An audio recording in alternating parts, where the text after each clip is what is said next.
बच्चों, good morning. I am Sanjay Bhatnagar this side. I welcome you to my channel economics by Sanjay Bhatnagar. जो भी पैसा government के पास आ रहा है उसको हम कैसे डिफाइन करेंगे? All the receipts which either creates a liability for the government or reduces asset. मतलब जब भी गवर्नमेंट का पैसा आता है या तो गवर्नमेंट की कोई लायबिलिटी क्रिएट हो रही है, जैसे कि सपोज गवर्नमेंट ने बोरो करा। अगर गवर्नमेंट बोरो करती है तो बोरो करने का मतलब है कि उसको पैसा बाद में पे करना है, मतलब गवर्नमेंट की एक लायबिलिटी क्रिएट हो गई। या फिर कोई असेट कम हो गया। असेट कम हो गया का मतलब है कि सपोज गवर्नमेंट के पास कोई पब्लिक सेक्टर कंपनी की ओनरशिप थी, उसने उसको पार्ट में या फुल में किसी प्राइवेट सेक्टर को बेच दिया, तो गवर्नमेंट की ओनरशिप या असेट्स कम हो गए। तो इस पैसा गवर्नमेंट के पास आ रहा है बट गवर्नमेंट के असेट कम हो रहे हैं। तो इस तरह की जो रिसीट्स हैं उनको हम कैपिटल रिसीट्स में काउंट करते हैं। कैपिटल रिसीट्स को अगर हम डिटेल में एक्सप्लेन करें, अगर एक क्वेश्चन आता है आपके पास राइट है 4 मार्कर ऑन कैपिटल रिसीट, तो आपको पहले तो कैपिटल रिसीट को डिफाइन करना है। Capital receipts are those receipts which either create a liability for the government or reduces assets. The 4 main components of capital receipts are, पहला है borrowings from IMF, international monetary fund, world bank. अगर आपने कभी इसको सुनो, पहले IBRD बोलते हैं, IBRD। Loan from foreign governments and institutions. Government जहाँ से भी पैसा बोरो करती है, चाहे वो इंटरनेशनल मॉनेटरी फंड हो, चाहे वो वर्ल्ड बैंक हो, चाहे एशियन डेवलपमेंट बैंक हो, फॉरेन गवर्नमेंट्स हो, फॉरेन इंस्टीट्यूशंस, क्योंकि बोरोइंग करने से गवर्नमेंट की लायबिलिटी क्रिएट हो जाती है। तो ये क्योंकि लायबिलिटी क्रिएट हो रही है तो कैपिटल रिसीट काउंट होगा। इसी तरीके से रिकवरी ऑफ लोन। भाई सपोज गवर्नमेंट ने किसी को लोन दिया हुआ था, तो गवर्नमेंट का एक असेट था वहाँ पर, लेकिन जैसे ही वो लोन रिकवर हो गया, मतलब या तो जिससे भी लोन लिया हुआ था उसको पार्ट पेमेंट कर दिया, पूरा पेमेंट कर दिया, तो गवर्नमेंट का असेट उतने अमाउंट से कम हो गया। तो recovery of loan is resulting into reduction of asset, it will be called as capital receipt, क्योंकि यहाँ पे असेट कम हो रहा है। जो थर्ड कंपोनेंट है वो है अदर रिसीट्स पे काउंट करते हैं, जैसे डिसइन्वेस्टमेंट।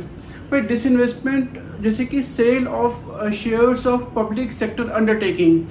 भाई गवर्नमेंट के पास बहुत सारी कंपनीज हैं, जैसे Bharat heavy electrical limited, steel authority of India limited, MMTC, ऐसी बहुत सारी पब्लिक सेक्टर कंपनी जो गवर्नमेंट के कंट्रोल में है। अब अगर गवर्नमेंट उन कंपनीज की पार्ट ओनरशिप को प्राइवेट सेक्टर को बेचता है, तो गवर्नमेंट का पैसा आ रहा है, लेकिन पैसे के आने से गवर्नमेंट के असेट्स कम हो रहे हैं। तो disinvestment results into reduction in assets, it will be called as capital receipt. जो दूसरा पार्ट है स्मॉल बोरोइंग्स। भाई गवर्नमेंट क्या करती है, जैसे हम लोगों ने पैसा पोस्ट ऑफिस में जमा कराया, पोस्ट ऑफिस जो है वो गवर्नमेंट का डिपार्टमेंट है, तो ये गवर्नमेंट की बोरोइंग मानी जाएगी और गवर्नमेंट की एक लायबिलिटी क्रिएट हो जाती है। जब हम पैसा पोस्ट ऑफिस में जमा कराते हैं तो गवर्नमेंट की लायबिलिटी क्रिएट हो जाती है कि गवर्नमेंट को वो पैसा हमको बाद में पे करना है, क्योंकि लायबिलिटी क्रिएट हो रही है। ये कैपिटल रिसीट्स है। अब बजटरी रिसीट्स का जो अभी मैंने आपको बताया, अभी आपको बताया कैपिटल रिसीट। अब हम लोग डिस्कस करेंगे रेवेन्यू रिसीट्स। अगर आप रेवेन्यू रिसीट्स को ध्यान से डिफाइन करें, these are those receipts which neither create a liability. मतलब गवर्नमेंट की कहीं पर भी लायबिलिटी क्रिएट नहीं हो रही, पैसा आ रहा है गवर्नमेंट के पास पर लायबिलिटी क्रिएट नहीं हो रही, या ही ना ही कोई असेट कम हो रहा है। तो इस तरह की जो भी रिसीट्स गवर्नमेंट के पास आती है उसको हम बोलते हैं रेवेन्यू रिसीट। भाई जैसे इसका एग्जाम्पल ले, फॉर एग्जाम्पल टैक्सेस।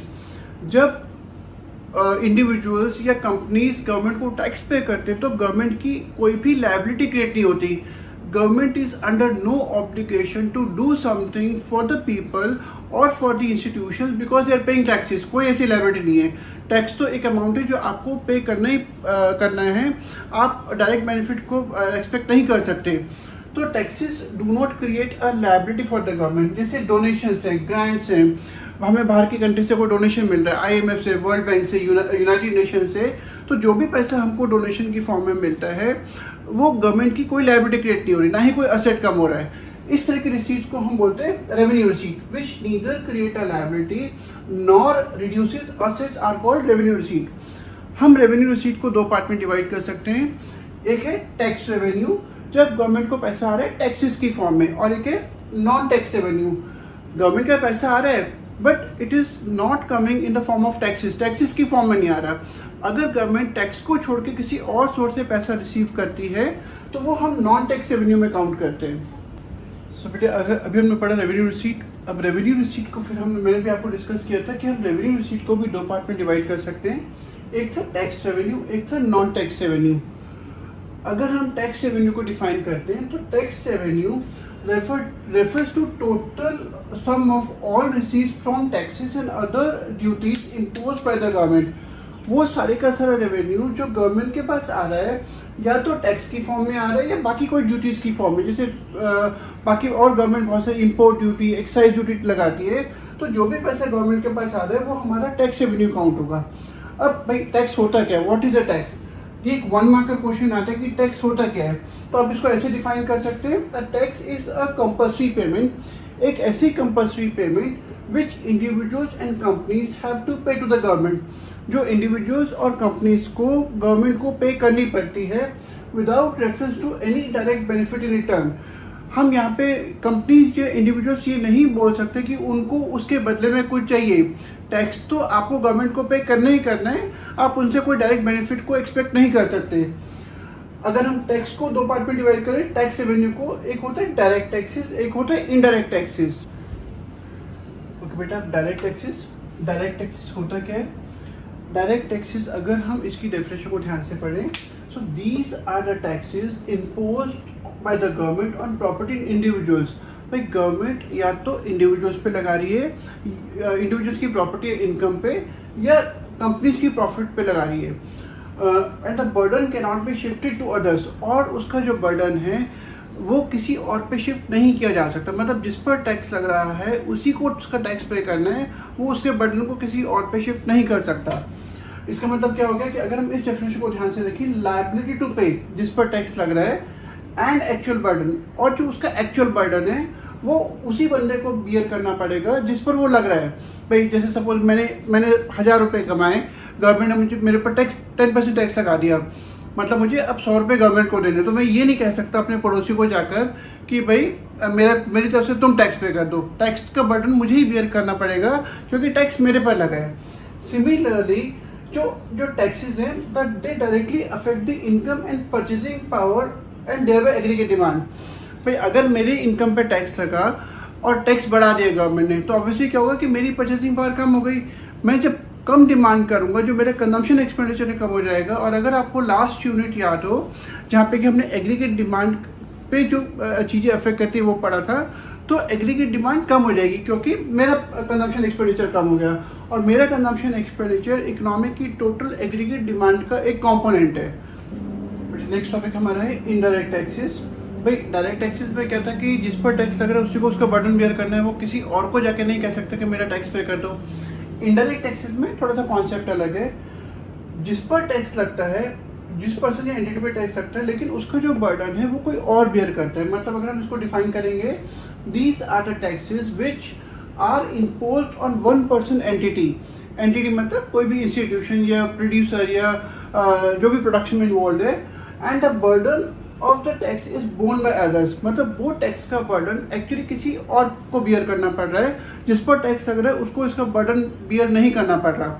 भाई सीधा सा एग्जांपल है गुड्स एंड सर्विसेज टैक्स, जिसको हम जीएसटी बोलते हैं। गुड्स एंड सर्विसेज टैक्स लगता है प्रोड्यूसर पे, एक्चुअल में वो टैक्स प्रोड्यूसर को पे करना चाहिए, लेकिन प्रोड्यूसर क्या करता है, वो उसको गुड्स की कीमत में इंक्लूड करता है और उसको अपने कंज्यूमर पे ट्रांसफर कर देता है। तो सपोज अगर मैं आपको एग्जांपल दूं, किसी गुड की कीमत 100 रुपीज़ है और गवर्नमेंट ने उस पर टैक्स लगा दिया 10 रुपीज़ का। प्रोड्यूसर ने क्या करा, उसकी प्राइस बढ़ा के 100 से 110 करी, 100 से 110 करी, और कंज्यूमर पर पूरा बर्डन शिफ्ट कर दिया। मतलब अब जो एक्चुअल टैक्स है, जो बर्डन है, वो कंज्यूमर बियर कर रहा है, वो प्रोड्यूसर बियर नहीं कर रहा। इसका मतलब क्या होगा कि जो लायबिलिटी है, जिस पर टैक्स लग रहा है, और जो एक्चुअल बर्डन है, वो दो अलग अलग लोगों में बढ़ रहा है। ये इस तरह के टैक्सेस को हम इनडायरेक्ट टैक्सेस बोलते हैं। कई बार क्वेश्चन आते हैं 3 marker, differentiate in between direct taxes and indirect taxes. Direct और इनडायरेक्ट टैक्सेस के बीच में डिफरेंशिएट करो। तो मैंने आपको बता रखा है कि हमेशा जो भी डिफरेंसेस आते हैं आपको हमेशा टैबुलर फॉर्म में बनाने हैं, आपको पॉइंट्स फॉर्म में डिफरेंसेस नहीं लिखने। टीचर्स इस बात को पसंद नहीं करते। अब ये क्वेश्चन एट द मोस्ट 3 या 4 मार्कर आएगा। तो सबसे पहले जो डिफरेंस है वो है इम्पैक्ट। भाई डायरेक्ट टैक्सेस में जनरली जो इम्पैक्ट आता है वो आता है इंडिविजुअल एंड कंपनीज पे, जिसका अफेक्ट आता है वो इंडिविजुअल एंड कंपनीज पे आता है। लेकिन इनडायरेक्ट टैक्सेस का जो इफेक्ट आता है वो आता है बेसिकली गुड्स एंड सर्विसेज पे, जो टैक्स जिस पे लग रहा है, मतलब पे अगर गुड्स एंड सर्विसेज पे टैक्स लग रहा है तो मतलब कंज्यूमर कहीं ना कहीं बियर कर रहा है। इसमें जो बर्डन शिफ्ट है, डायरेक्ट टैक्सेस का burden can not be shifted, जिस पर टैक्स लगता है उसी को उसका बर्डन बियर करना है। लेकिन जो इनडायरेक्ट टैक्सेस है जैसे जीएसटी, इसका बर्डन शिफ्ट किया जा सकता है। मैंने आपको अभी बताया कि अगर टैक्स लग रहा है प्रोडक्शन पे, गुड्स पे, तो प्रोड्यूसर क्या करता है, उस पूरे टैक्स को वो कंज्यूमर पे ट्रांसफर कर देता है। So burden can be shifted. तीसरा point, nature. Direct taxes are generally progressive. Progressive का मतलब होता है कि जैसे जैसे इनकम बढ़ती है वैसे वैसे टैक्स का परसेंटेज बढ़ता है। They are generally progressive. जो इनडायरेक्ट टैक्सेस होते हैं दे आर जनरली प्रोपोर्शनल, मतलब उनका जो टैक्स का परसेंटेज है वो फिक्स है, चाहे गुड 100 रुपये की हो, चाहे 1000 की हो, चाहे लाख की हो। जनरली जो इनडायरेक्ट टैक्सेस हैं उनका रेट फिक्स रहता है 10%, चाहे irrespective of the price. Then जो कवरेज है, दे हैव लिमिटेड रीच। भाई इंडिया में हार्डली 20-22% लोग टैक्स पे करते हैं, स्पेशली जो डायरेक्ट टैक्सेस है, क्योंकि उनकी जो रीच है लिमिटेड है। बहुत कम लोग हैं जो अपनी इनकम को रिपोर्ट करते हैं। लेकिन जो इनडायरेक्ट टैक्सेस हैं उनकी रीच अनलिमिटेड होती है। भाई अब आप सीधी सी बात है कि गुड्स एंड सर्विसेज तो हर कंज्यूमर खरीदता है, इंडिया में रहने वाले सारे लोग गुड्स एंड सर्विस को खरीदते हैं, तो कहीं ना कहीं directly indirectly they are paying taxes to the government. उनका बर्डन, उनको टैक्स पे करना ही करना है। मतलब जो इनडायरेक्ट टैक्सेस है they have got unlimited reach, वो बहुत बड़े पॉपुलेशन के एक बहुत बड़े पार्ट को वो कवर करते हैं। बच्चों अभी हमने करा टैक्स रेवेन्यू, अब हम कर रहे हैं non tax revenue. Non tax revenue का जो सबसे पहला कंपोनेंट है वो है इंटरेस्ट। भाई गवर्नमेंट ने सपोज प्राइवेट इंस्टीट्यूशंस को या अदर दूसरी एजेंसीज को या स्टेट गवर्नमेंट को लोन दिया। भाई कई बार तो लोन जब दिया जाता है तो उस पर गवर्नमेंट इंटरेस्ट चार्ज करती है। अब गवर्नमेंट के पास इंटरेस्ट आ रहा है पर ये एक टाइप का टैक्स नहीं है, तो ऑब्वियसली इस जो इनकम के सोर्स को हम नॉन टैक्स रेवेन्यू में काउंट करेंगे, क्योंकि टैक्स की फॉर्म में नहीं आ रहा है, ये आ रहा है इंटरेस्ट की फॉर्म में। जो दूसरा पार्ट है नॉन टैक्स रेवेन्यू का वो है प्रॉफिट एंड डिविडेंड्स। ऐसी बहुत सारी कंपनीज हैं जो कम्प्लीटली गवर्नमेंट ओन करती है। अगर कम्प्लीटली गवर्नमेंट ओन करती है, मतलब पूरी की पूरी ओनरशिप गवर्नमेंट के पास है, तो वो कंपनीज जो भी प्रॉफिट कमाएंगी वो पूरे का पूरा प्रॉफिट गवर्नमेंट के पास जाता है इन द फॉर्म ऑफ रेवेन्यू। कुछ कंपनीज ऐसी होती है जहाँ पे कि गवर्नमेंट की पार्ट होल्डिंग है, मतलब पूरी ओन नहीं करती, 40% 50% of the ownership is own by the government, 40-50% government own करती है। तो कंपनी जो भी प्रॉफिट कमाती है उस प्रॉफिट का एक part in the form of dividend government को देना पड़ता है, गवर्नमेंट के पास जाता है। तो अगेन क्योंकि गवर्नमेंट का पैसा जा रहा है not in the form of taxes, it will be called as non tax revenue. जो थर्ड कंपोनेंट है वो है फीस। भाई गवर्नमेंट कई जगहों पे आपसे फीस चार्ज करती है, चाहे आप कोई लाइसेंस लेने जा रहे हैं, गन का लाइसेंस है, शॉप का लाइसेंस है, गाड़ी का लाइसेंस है, ट्रांसपोर्टर्स है जो अपने लिए नेशनल परमिट लेते हैं, या फिर जैसे स्टैम्प ड्यूटीज है, जो आप कोर्ट में जाते हैं आपको कोई भी काम कराना पड़ता है तो आपको कोर्ट फीस देनी पड़ती है। अगर आप लैंड रजिस्ट्रेशन करा रहे हैं तो आपको रजिस्ट्रेशन चार्जेस पे करने पड़ते हैं। ये सारे का सारा जो फीस गवर्नमेंट चार्ज करती है for the services it is providing to all of you will be again a part of non-tax revenue. अगला पॉइंट आ गया फाइन्स एंड पेनल्टीज। भाई सपोज किसी ने रेड लाइट तोड़ दी, रेड लाइट क्रॉस करके चला गया, तो गवर्नमेंट उस पर फाइन लगाएगी, ट्रैफिक पुलिस वाले फाइन लगाते हैं। वो जो फाइन गवर्नमेंट के पास जाता है वो इस हेड में आएगा, fine imposed on law breakers. जितनी भी गवर्नमेंट इन लोगों पे फाइन लगाती है जो कि कानून को तोड़ते हैं, किसी ने अपने मकान को एक्सटेंड करके बना लिया, उस गवर्नमेंट ने उसको तोड़ा, या कहीं पे उस पर जो भी फाइन लगा वो गवर्नमेंट का रेवेन्यू है। आपने गलत जगह पे गाड़ी पार्क कर दी, अब गवर्नमेंट उसको लेके, जो ट्रैफिक पुलिस वाले उसको लेकर चले गए, तो आपसे अलग से चार्जेस दिए जाते हैं। वो सारे का सारा जो पैसा आप पे इम्पोज किया जाता है, आप पे लगाया जाता है, वो फाइन्स एंड पेनल्टीज हेडिंग के अंडर में गवर्नमेंट के पास जा रहा है। क्योंकि पैसा नॉन टैक्स रेवेन्यू के फॉर्म में जा रहा है इसलिए इस पर काउंट किया जाएगा। अगला इंपॉर्टेंट पॉइंट है 1 मार्कर आता है एस्चीट। भाई सपोज किसी इंडिविजुअल की प्रॉपर्टी है और वो बंदा अपनी प्रॉपर्टी का कोई भी विल लिखे बिना मर गया, ही डाइज, उसने अपनी कोई विल नहीं लिखी, तो उस केस में जो गवर्नमेंट है वो उसकी प्रॉपर्टी को क्लेम कर लेगी। तो ये भी गवर्नमेंट के पास एक नॉन टैक्स रेवेन्यू का एक सोर्स ऑफ इनकम है। देन आते हैं गिफ्ट्स एंड ग्रांट्स। हमारे यहाँ पे बहुत सारे डिग्नेटरीज हैं जो बाहर जाते हैं, हमको बहुत सारी कंट्री से डोनेशंस, ग्रांट्स, लोन, सब्सिडीज़, ये सब चीज़ें मिलती हैं। क्योंकि ये सारे के सारे गिफ्ट्स एंड ग्रांट्स कोई टैक्स की फॉर्म में नहीं आ रहा है, ये नॉन टैक्स रेवेन्यू की फॉर्म में आ रहा है, इसलिए हम इसको इस हेड में काउंट करेंगे। अगला है फोर्थ फीचर। भाई सपोज दो इंडिविजुअल्स आपस में कोई कॉन्ट्रैक्ट किया हुआ था, पर उसको कॉन्ट्रैक्ट को माना नहीं, एक ने कॉन्ट्रैक्ट माना नहीं, तो गवर्नमेंट उस पर कोई फाइन लगाएगी। वो फाइन गवर्नमेंट के पास जाएगा इन the form of fourth feature.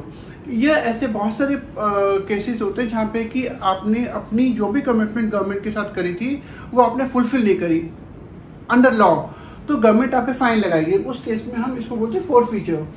तो ना तो स्पेशल असेसमेंट फी। ऐसा कई बार होता है कि गवर्नमेंट ने सपोज कहीं पर कोई कॉलोनी है, कोई फ्लैट है, कोई सोसाइटी है, पास में कोई बहुत बड़ा प्रोजेक्ट बनाया, सपोज एक मेट्रो स्टेशन बनवा दिया या कोई फ्लाईओवर बना दिया, जिसकी वजह से उस प्रॉपर्टी के रेट बहुत ज़्यादा बढ़ गए। अब जो प्रॉपर्टी ओनर्स है उनको फ़ायदा हो रहा है, लेकिन उन्होंने कुछ नहीं करा इसके लिए, तो गवर्नमेंट क्या करती है, वो एक स्पेशल असेसमेंट फीस लेवी करती है, वो इनसे चार्ज करेगी क्योंकि इनको फ़ायदा हुआ without any effort on their part. उन्होंने कुछ भी नहीं करा पर फिर भी उनको फ़ायदा हुआ। तो गवर्नमेंट कुछ केसेस में गवर्नमेंट क्या करती है, उनसे part of total expenditure recover करती है इन the form of special assessment fee. Again government का नॉन टैक्स रेवेन्यू का पार्ट है। ओके बच्चों, जो अगला पॉइंट ऑफ डिफरेंस है वो हम अब कर रहे हैं रेवेन्यू रिसीट और कैपिटल रिसीट का। आपको टेबल बनाना है, टेबल में आपको मेनली ये बेसिस याद करने हैं। अगर आपने बेसिस याद है तो आप फिर उसको आराम से डिफरेंशिएट कर सकते हैं। तो सबसे पहले जो बेस है वो है मीनिंग का। रेवेन्यू रिसीट में neither create liability nor reduces asset. जब गवर्नमेंट के पास पैसा आता है तो ना ही गवर्नमेंट की कोई लायबिलिटी क्रिएट हो रही है, ना ही कोई असेट कम हो रहा है। पैसा आ रहा है बट ना कोई लायबिलिटी क्रिएट हो रही है, ना ही कोई असेट कम हो रहा है, तो ये रेवेन्यू रिसीट का पार्ट होगा। लेकिन अगर लायबिलिटी क्रिएट होती है, मतलब जैसे बोरोइंग्स, जहाँ पे कि गवर्नमेंट को पैसा वापस पे करना पड़ता है, या कोई असेट कम हो रहा है, जैसे डिसइन्वेस्टमेंट, कि जब पब्लिक सेक्टर कंपनी के असेट्स को आप प्राइवेट सेक्टर को बेचते हो, तो दोनों केसेस में या तो लायबिलिटी क्रिएट हो रही है या असेट कम हो रहा है, ये कैपिटल रिसीट का पार्ट है। तो जो दूसरा मेन पॉइंट है वो है नेचर। भाई जो रेवेन्यू रिसीट्स होते हैं वो रेगुलर एंड रेकरिंग होते हैं, वो रिपीट होते हैं। जैसे टैक्स पेमेंट्स तो आपको रेगुलर करनी ही करनी है, जैसे जो इस तरह की जो भी पेमेंट्स हैं वो जो आपको रेगुलर करनी है, वो सारे का सारा रेवेन्यू रिसीट का पार्ट है। कैपिटल रिसीट ये इरेगुलर होते हैं, नहीं नॉन रेकरिंग होते हैं, ये आप रिपीटेडली नहीं करते। जो थर्ड पॉइंट है वो है फ्यूचर ऑब्लिगेशन। रेवेन्यू रिसीट में there is no future obligation to return the amount. Government की ऐसी कोई फ्यूचर ऑब्लिगेशन नहीं कि वो पैसे को वापस पे करना है। जो गवर्नमेंट का टैक्स रेवेन्यू है तो टैक्स गवर्नमेंट वापस कभी नहीं पे करती, तो इस तरह का कोई फ्यूचर ऑब्लिगेशन नहीं होता। लेकिन कैपिटल रिसीट में स्पेशली कुछ टाइप की कैपिटल रिसीट्स होती हैं, जैसे कि बोरोइंग्स। बोरोइंग में गवर्नमेंट को पैसा वापस पे करना पड़ता है, so there are future obligations in case of certain receipts like borrowing. इसका जो एग्जांपल है tax and non tax revenue. भाई रेवेन्यू रिसीट में पैसा आता है तो tax and non tax revenue में आप कई सारे उसके जो हेड्स के एग्जांपल है आप दे सकते हो। कैपिटल रिसीट में बोरोइंग्स, रिकवरी ऑफ लोन्स, ये सारे का सारा आपका कैपिटल रिसीट का एग्जांपल है। तो इस तरीके से इन 4 पॉइंट्स के बेसिस पर आप रेवेन्यू रिसीट और कैपिटल रिसीट में डिफरेंशिएट कर सकते हो। ओके बच्चों, अभी तक हम कर चुके हैं बजट के 2 पार्ट थे, बजटेड एक्सपेंडिचर, बजटेड रिसीट। हमने बजटेड रिसीट के फिर 2 पार्ट करे, revenue receipt, capital receipt. Revenue receipt के 2 पार्ट थे, tax revenue, non tax revenue, और कैपिटल रिसीट के पार्ट थे borrowing, recovery of loans, other receipt जिसमें डिसइन्वेस्टमेंट एंड स्मॉल बोरोइंग्स आता है। तो ये पार्ट अभी तक हम कर चुके हैं। अब जो हमारा नेक्स्ट स्टेप है वो है revenue expenditure and capital expenditure को एक्सप्लेन करना।